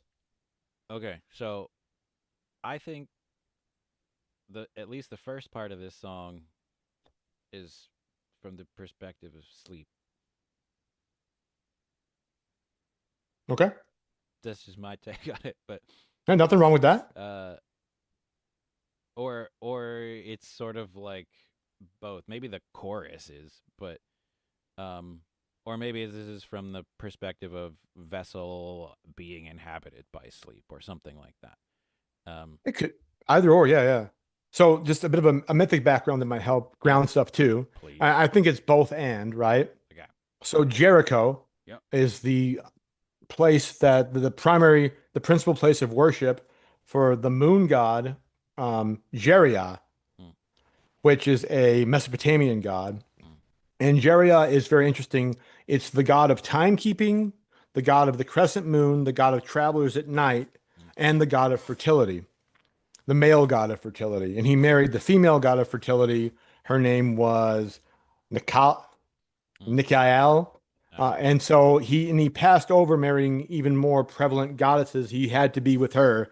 And so they married each other. And she's the goddess of fruits and harvest. And he's the goddess of the sickle moon, the night, and male fertility. Mm, And so, again, the seasons and the rebirthing and everything, Jeriah is a very much the most prevalent Mesopotamian god for that. And also relevant to, I think, the lyrics here, he's the god of the nightly dew.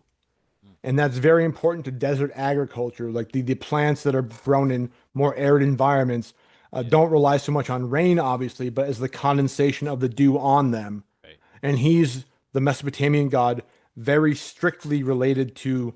the production of that dew on the plants to let them grow. Ah. And so, again, I think that sleep as the deity is also kind of interrelated to the mythos surrounding these other Mhm. deities. Yeah. And so, in locating sleep the deity in Jericho, it almost doesn't matter. It, sleep is speaking in the voices of other deities. He's kind of channeling in the location that Mm-hmm. the song title gives us. Right. And so, I think the ancient water salt. I mean, it could be referred to the dew, could refer to could refer to a number of things. But the idea that the god in this case is coming down and giving new life through the production of the dew or the water, and then stones, of course, Jericho, the walls, and yada yada, biblical myth. Mm-hmm. But I think it's just very interesting that there kind of seems to be, as we always kind of find, the deity, and this goes back to our talk about Frasier and even our talk about Holly versus the myth about the colors being painted on, is there's always an older god who lived here before. Mm-hmm.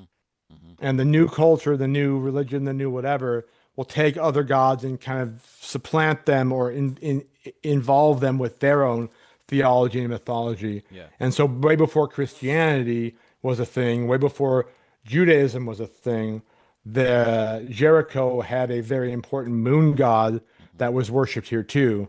And so even after Judaism, Christianity, yada yada, now we have sleep, the deity, still kind of harkens back to the original theological or cosmological inhabitants Mm. of the city. Hmm. Hmm. Hmm. And Yaria would be that Yeah. the oldest god we know who's affiliated with this area, the moon god. This again, Yeah. moon, sleep, night. Yeah. Okay. That's cool. I did not I thought, know. I did not know that. What I well, knew about that's why I'm here. Jericho, other than just like stuff from the Bible, the walls of Jericho and all that sort of thing. But They came a tumbling down, as they they say. sure did. That like in archaeology of the Levant in that whole area, Hmm. um, the grain tower at Jericho for a long, long time was sort of like proposed as like this is a marker of like the first emergence of recognizable human civilization and some kind of like an economic development, a sign that agriculture is really developing because we've got people here who are building something to store up some kind of a wealth of food, um, Hmm. and build up a large settlement, a city around this one area. Um, Now, since then, we found things like Gobekli Tepe and Karahan Tepe, stuff that has pushed that date way, way back, much farther than the Grain Tower at Jericho. Um, I think before that there was Çatalhöyük in Turkey. But anyways, like Hmm. for a while, it was also this sort of um, like landmark, this point in the trajectory of the development of humanity, that it was like here, this one moment, this one place in space and time where humans start to like move past nomadic hunter gatherer stuff into agricultural stuff. It was Right. a marker like that. And I don't remember the date on that. It was like it was 6,000 BC. It was pretty old, something like that. Hmm. I should know that, but off the top of my head, let me use the internet.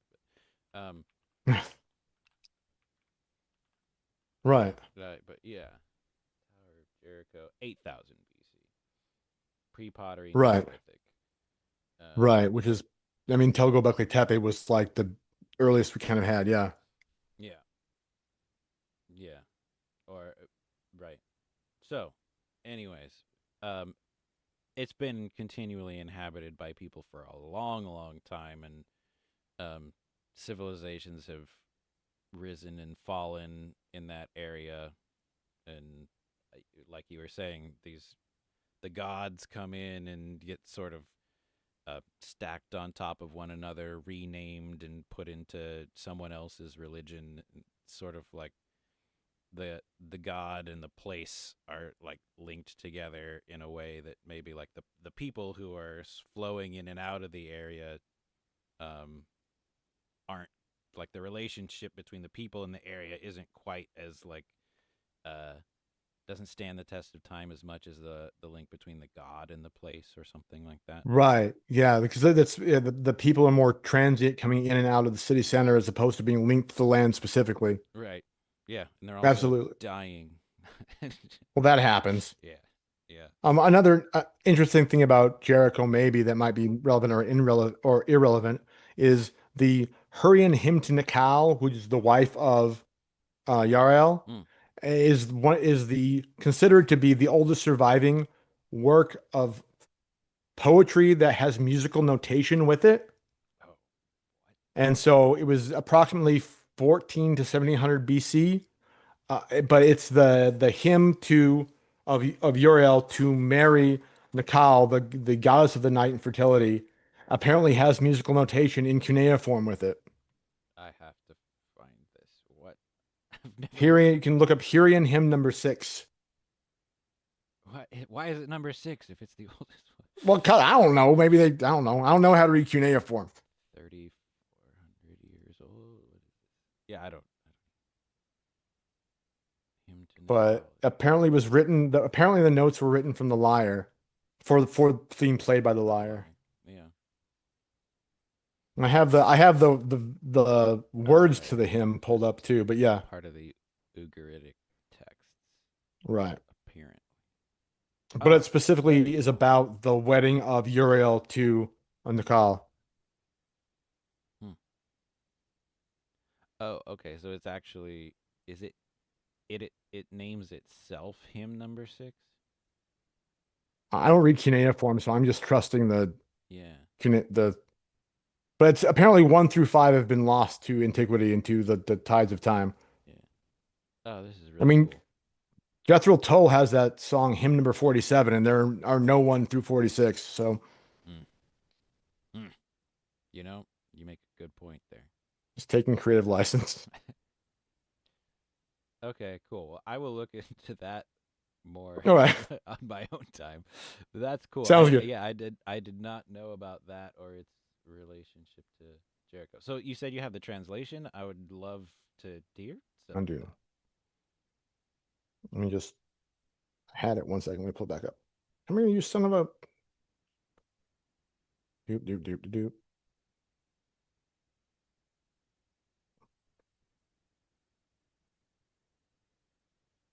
Yeah, not the musical part. Sorry, I closed that tab 1 second. Oh no, it's right here. That's okay. I Derp. just have what's up on uh Wikipedia. No, you're fine. Here you go. So here's the song. Um it says Yaraki, the luminary of the sky, sends word to Kirabi, king of summer.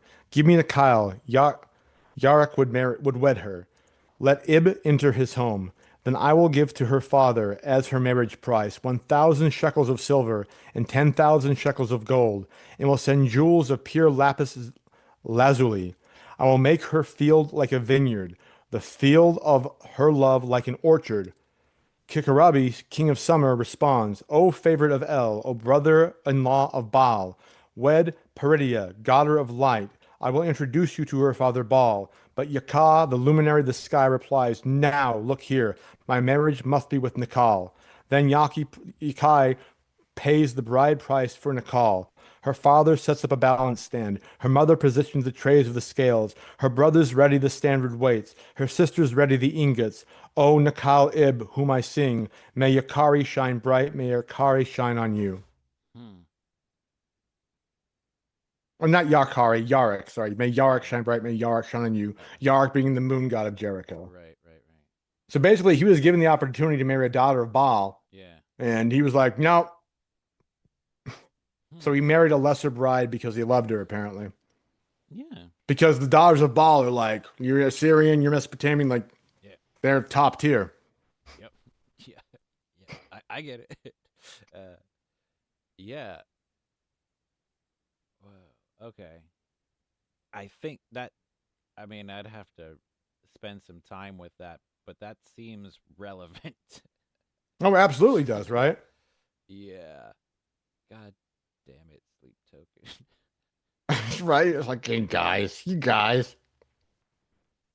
They just like don't they just like didn't have jobs or have to go do other shit. They just like sit Right. around and read ancient Sumerian If only texts we and could get figure out we how to could write. find gainful employment as sleep token scholars. Ugh.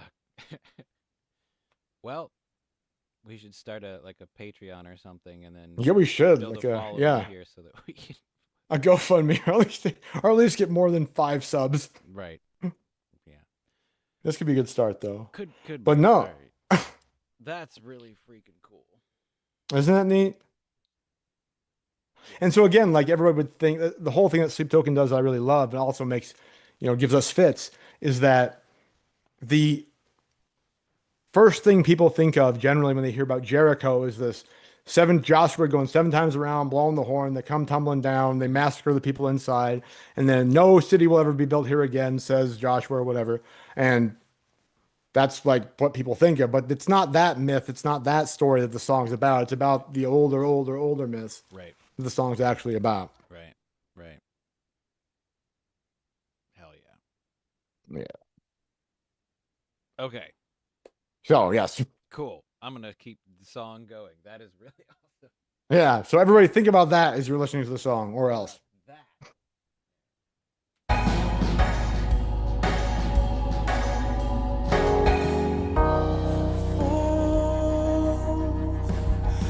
Secrets in the sweat,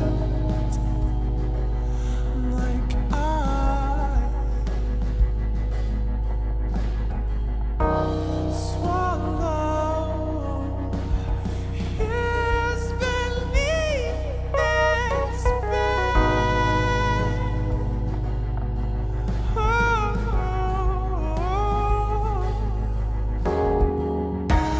Until I wake, I dine on old encounters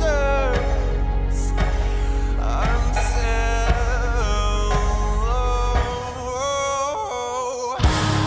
something in the way you lay enough to make the dead switch graves. You take your leave. You taste like milk.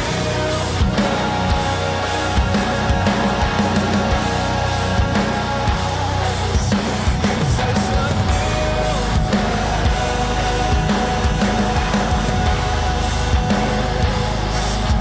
You taste like milk.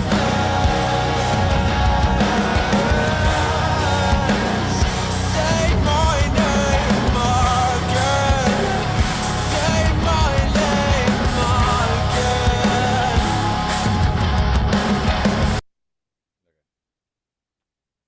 Yeah. I saw that coming. Yeah. So like I reiterate, like you hear the chimey synthesizer thing, and now it's like matched up with these heavy low toms on the so it turns from this like floaty sound that's kind of like tying the texture together to part of this driving thing that pushes us into the next section, kind of like what they did with that, like the main notes from Calcutta, the Hmm.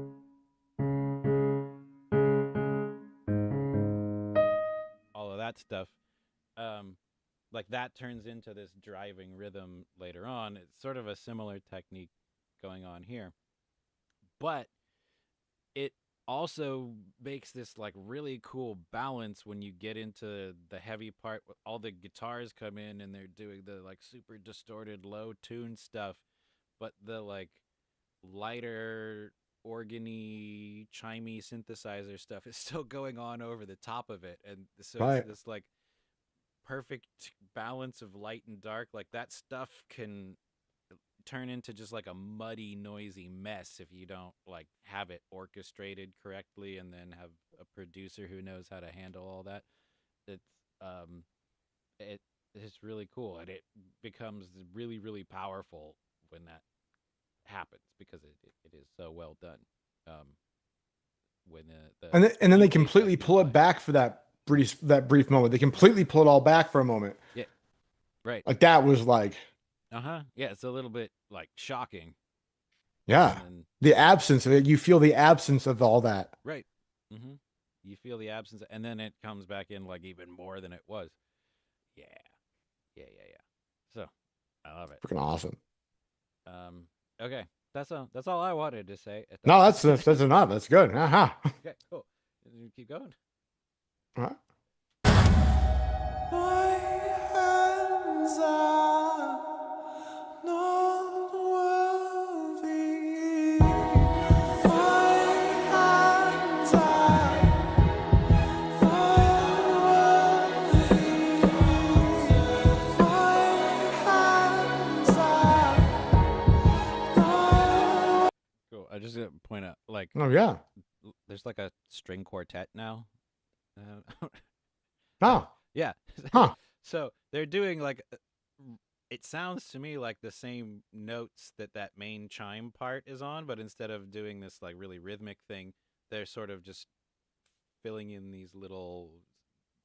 They're doing more with space than with time, if that makes sense. It's just Could kind it of sound like a lyre by any chance? nah. Nah. I don't think so. I don't know what a lyre sounds like, so I was just, If going for it. if you didn't have any, a lyre probably sounds like a harp. If you don't have Mm. to, yeah, that's Okay, so the no. closest. So no, but Ah, good shucks. good try. Okay, so I just as we're going through this and it's building back up through this part, the introduction of strings is really interesting, Hmm. violins and such. My hands are not worthy. My hands are not worthy. My hands are not worthy.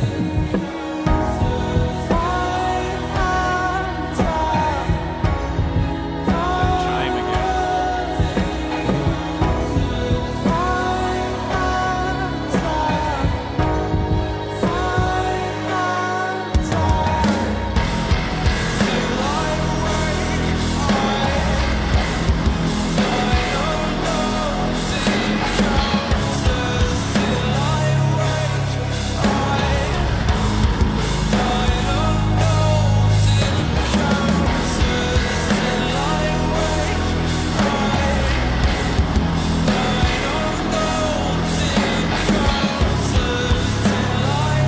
Hmm. Okay, Hmm. so there's a lot going on here, but There's a lot, yeah. yeah. So while all that string stuff is going on, the drums are playing this like pretty what's actually a pretty aggressive like tom beat, but it's filtered, like all the high end has been cut out of it. So it gets pushed way to the back of the mix. So it sounds kind of like this, but Hmm. there's drums going on in the back until that the section repeats and the drums come in unfiltered. You get the full sound, and at that point they come in. There's this cymbal that's getting hit at this repeated note, and it's a creating a polyrhythm against everything else that's going on, and the cymbal is playing the same rhythm that those chimes have been playing all song, Oh, and neat. it's in conflict with the rest of this like flowy, spacey sort of a thing that's going on. So different rhythms at the same time. The thing that he's playing on the toms fits with what's happening rhythmically here, but the cymbal is a totally different thing, and he's doing it all at the same time. Uh, And it's the same rhythm as the chime was previously. yeah. Yep. Ah, Back just right before that, and give us a chance. So here we should be hearing the filtered drums and all that, and then the drop at well, the here end. go unfiltered. Okay, cool.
That almost kind of sounds like 8-bit or something on the like those like chime sounds at the end. Yeah, yeah. It like the way that it's distorting, um, it does have that kind of like bit crushed sort of a sound.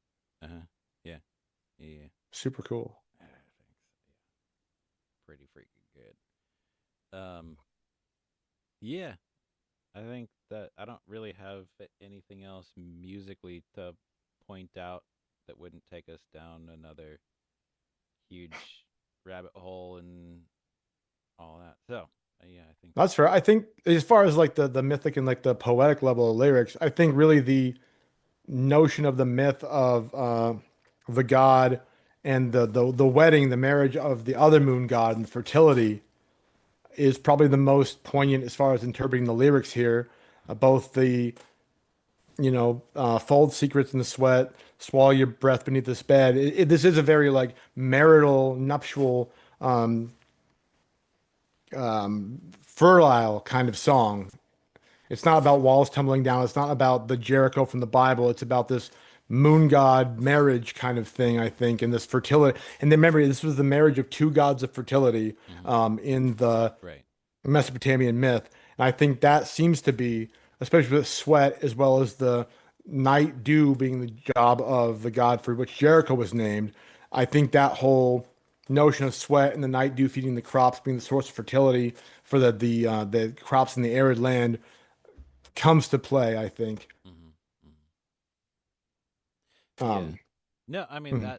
that tracks for me. And so I wanted to ask something. You're going through the lyrics pretty quickly, and this is like a recurrent issue with Sleep Token that we don't really have officially published lyrics.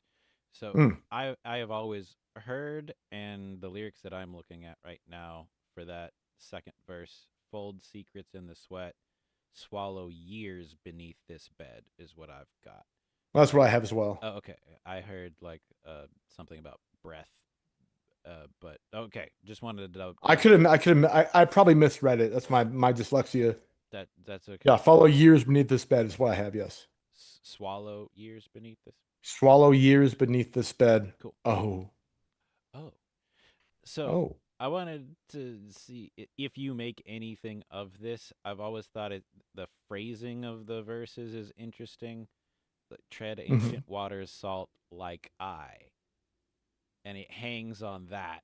And then the same thing, fold secrets in the sweat like I. Like I. Now, Mhm. maybe I'm just like reading too much into that, but like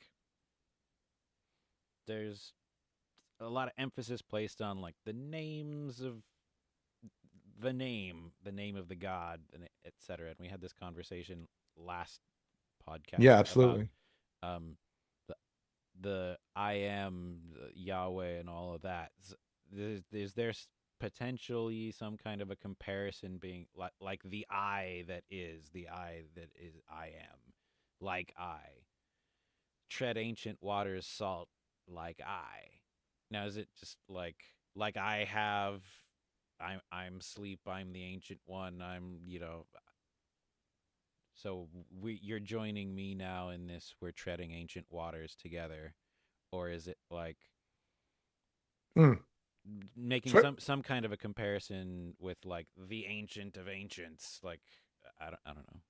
I mean, mayhaps. I think too, what it's doing a lot of work with is everything else that's out of the two verses is really configured in the you. Mhm. So it's Mhm. really doing a lot with the placement of subjectivity, like the ancient deity, regardless of whether it's sleep or whether it's Yahweh or whether it's uh, Yarek, the Jericho god name, the moon god. The I is definitely the god, Right. and the you that comes in later, like you taste like new flesh, Mhm. right? And then to the end, like, you taste like new flesh. My hands are not worthy to awake and dine on old encounters. Yep. I think it's whether the you is vessel or whether the you is the moon bride, the other goddess, or whether the you is it's not the god. It's very specifically not the god. Right. And I think the god is the one who's speaking, whichever god this is. And again, gods are kind of this cosmological mess. Mhm. There's no reason that the god sleep can't also be the god Yarel, um, because again, Yarok being the moon god, the god of night, the god of fertility, Mm. there's no reason that his name couldn't also be Sleep or the transliteration or the artist formerly known as Sleep Right. or what have you. Right. Right.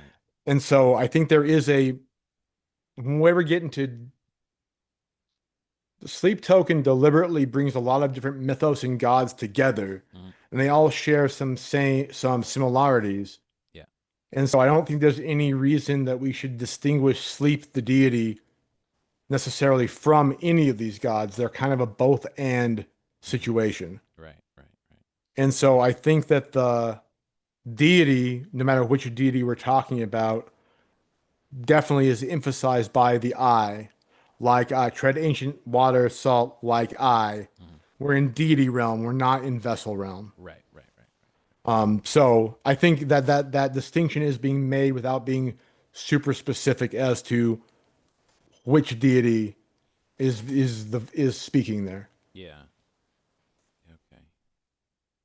Yeah. I mean that looked like that tracks Yeah. completely with what I've thought about it, but I just wanted to, yeah, get your reaction to that because I think it's really interesting. It's a striking phrase way of phrasing the line and hanging on that thought. Oh, exactly. Yeah. And the thing is, you're also subordinating the subject of the sentence till the last position in the sentence, Hmm. Hmm. and you're also using a metaphorical composition. Fold the secrets into the sweat, like I. Hmm. Not just I fold the secrets into the sweat. No, no, no, no, no. Hmm. Fold the secret into the sweat, like I. Right. So it's also kind of incomplete syntactically at the same time. It's giving the action up front in a metaphoric sense, Yeah. like the actor. Right. That's, you don't see that every day. You don't. Yeah. Exactly. You don't. So it makes you think. Oh, it does, absolutely. And it's definitely intentional. Yeah. And like this is another recurrent thing, another recurrent metaphor in Sleep Token songs, like this introduction of water and water and salt and sinking. Like this is like, okay, you're entering into the waters for the first time, sort of a thing. And now that you're here, what you need to do is let yourself let yourself go, let yourself fall into the water. And that's gonna Well, and come water up and again. But yeah. water being like an essential thing for life, water being a place of rebirth, no matter which mythical Hmm. tradition you want to go into, water being necessary for the revitalization of the crops, no matter which mythical tradition you're going with. Yeah. Salt as well is necessary for a thing, especially if you go back to Calcutta. The idea of salt in India is huge, especially in Oh yeah. British colonial times. That's where the Brits got all their salt from, was India. Sure. Um, and so the idea of Calcutta being the British capital or the seat of the British Empire in India and the capital of the salt trade. Right. I mean, I mean, the lifeblood of the colonial empire was very much the import and export of salt they got from India. Hmm. So, Hmm. I mean, there's a lot of there, no matter which way you go. Right. Yeah. And I think the like continuing on like that train of thought, like the with the sinking into the waters, um, sink down like precious stones. It's like if you drop something expensive into the ocean and it sinks, it's gone and you're never getting it back. Um, Hmm. so it's like, but it's also valuable. So there's something valuable you're being asked to give up in order to enter into this. Uh, No, for sure. And to make that universal truth more specific to the myth mhm. is the moon god gave not only the shekels of gold and silver, but the lapis stones Right. were part of the bridal gift Hmm. to wed the moon goddess Right. in Jericho. And so that's part of it too. And you also have the kind of double entendre of the valuable stones that were donated to the bridal price as the stones of the walls coming down in the biblical myth. Hmm. So I think it's doing a lot of work on both. Again, sink down like precious stones, like would happen in water, but also like the walls that were protecting the city from the invasion of the Hmm. Israelites, Hmm. also. Sure. And so I think again, like it's both and like there's no way Right. that Sleep Token's not aware of this two combative or these two battling mythic traditions doing the same work. Right. Right. Yeah. Yeah. It's a very good song for having so much meaning in so few words that aren't repeated. Like Right. there's only probably what, like three sentences that aren't repeated here, but there's so much in them. Mm-hmm. Right. Yeah. Wish I could do that. Me too. I wish you could do that. Who doesn't? Yeah. All right. Well, So I think that kind of settles it for two. I think so. If anybody watches this after it's been posted, and has any things they'd like us to cover or things we screwed up on, post it in the comments and we'll do a reconsideration at some point in time and touch on anything y'all think should be touched on. Yeah. Um, so where do we go from here? I know we have, before we get to Atlantic, we have Jaws. What else do we have? So we've got Jaws. We have their cover of Hey Ya. And there's Very mythical, very mythical. well, yeah. Yeah, actually. I think there's one other song that's not coming to mind. And then we have Sundowning, the whole album. Oh, sorry, I jumped Sundowning. right to Atlantic. I'm sorry, the Sundowning. My bad. Yeah, Yeah, yeah. And then after Sundowning, then this place will become your tomb, which is the album that Atlantic starts. right. So yeah, Are there any tracks that were released between Sundowning and This Place Will Become Your Tomb? so there are some covers that got released with the special or deluxe edition of Sundowning. Yeah. So there's a cover of uh oh the other song in between the EPs and Sundowning Sundowning. is The Way That You Were. So it's a How? Sleep Token original song, but it's Mhm. also got a music video. Um, What? So okay, next time, so next next time, time, people out there can expect Jaws, Hey Ya, and and The Way That You Were. The Way That You Was. Yeah, The Way You Was. The Way And You then Was. If then after that, the plan is, I think, to continue on and begin Sundowning. probably three tracks at a time would seems to be a good fit for our time slot. Yeah, seems to work. About three Yeah. tracks at a time. So yeah, like Aaron said, if you have any comments, things you want to highlight or disagree with, or think that we could dig into a little bit deeper, um, drop it in the comments. We'd be happy to uh, bring it up at the next one, or if it needs a whole discussion of its own, then We great, can do that'd be that. awesome. Yeah. If you're an expert in Vedic mythology, feel free to critique us on that as well. Yeah, please, and if you are and you want to say it to our faces, we can figure out how Join to in. have you on the show. Yeah, That'd be pretty cool too. indeed. All right. All right. Well, hey, thanks for watching episode 2. Episode 3 will not be about an EP by the same number and name as the episode. We'll do the three tracks, Jaws, Hey Ya, and the in between. What's it called? The way that you were. The Way That You Was. Yeah. The Way You Were. How you used to be. Remember how it used to be. All right. All right. Take good care, folks.